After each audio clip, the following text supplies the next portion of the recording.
آپ نے ایک سوال کا جواب دیتے ہوئے کہا تھا کہ کس کو ملنے کی خواہش اگر آپ کو ہو دو لوگوں کو کسی پروگرام میں، تو آپ نے کہا تھا، شاید مجھے جو یاد ہے، کہ امام ابن تیمیہ اور حضرت شاہ ولی اللہ۔ مجھے سچی بات یہ ہے کہ آپ سے ملنے کی ہی خواہش تھی اور آپ کی زیارت کی جو اللہ نے آج پوری کی۔ کوئی اسباب پیدا کیجئے کہ میری خواہش بھی پوری ہو جائے۔ اور یہ آپ کا جو سینس آف ہیومر ہے، یہ ہماری ہم سے آنے والی نسلوں کے لیے بہت بڑی ایک سمجھے ٹونک ہے کہ لوگ اسلام کے قریب ہوتے ہیں۔ سوال میرا کوئی نہیں ہے، بس صرف ایک عرض یہ ہے کہ عموماً آپ سے لوگ جو بہت سارے سوال کرتے ہیں تو ظاہر ہے تو جو سوال کرتے ہیں آپ اتنا ہی جواب دے دیتے ہیں ان کو، باقی تو ایسے بہت سارا کچھ آپ نے تقریباً ہمیں ہر چیز مل جاتی جو ہم چاہتے ہیں ہم مل جاتی، لیکن جو چیز میں ابھی میری 59 ایج ہے، لیکن ابھی بھی سچی بات یہ ہے کہ نماز جو ہے کہ آپ جیسا جو ہے پرسنالٹی جب وہ نماز پڑھتی ہے تو وہ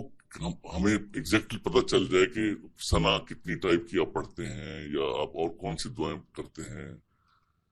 یا کس طرح کے آپ سوال و جواب کرتے ہیں۔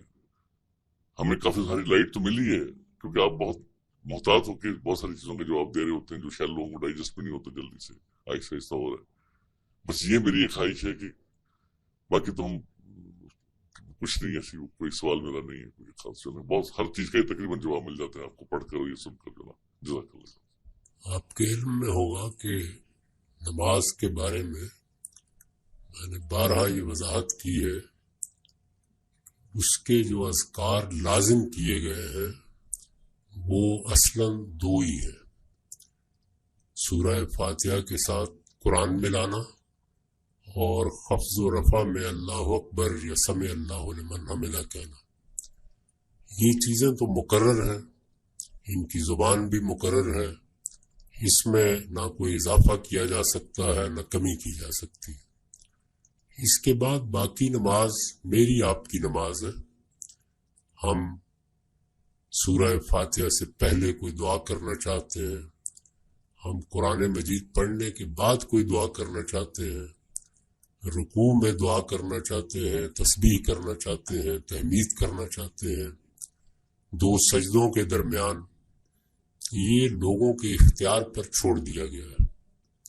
اس میں آپ اپنی زبان میں جو دعا چاہے کریں، جو تسبیح چاہے کریں، یہ آپ پر ہے۔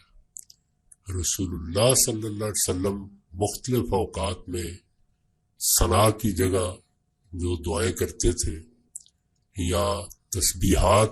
مختلف اوقات میں رکوع میں سجود میں کرتے تھے، یا دو سجدوں کے درمیان کچھ پاکیزہ کلمات آپ کی زبان سے نکلتے تھے، وہ سب میں نے اپنی کتاب میزان میں روایتوں کی سند کے ساتھ جمع کر دی ہے۔ وہ اگر آپ وہاں سے نکالیں، اس کا عنوان ہے نماز کے اذکار، تو آپ کو اس کی پوری تفصیل مل جائے گی۔ تو میں بھی الحمدللہ یہی صحیح کرتا ہوں کہ جب جب موقع ملے انہی پاکیزہ اذکار میں سے کوئی ذکر اختیار کروں۔ یہ ثنا جو ہمارے ہاں پڑھی جاتی ہے یہ بر صغیر کی ثنا ہے، یہ ضروری نہیں ہے کہ ساری دنیا میں لوگ اس کو اسی طرح پڑھتے ہوں۔ اور بھی بہت سی دعائیں ہیں جو اس موقع پر رسول اللہ نے پڑھی ہیں۔ اس معاملے میں لوگوں کے علم کو بھی بہتر کرنا چاہیے،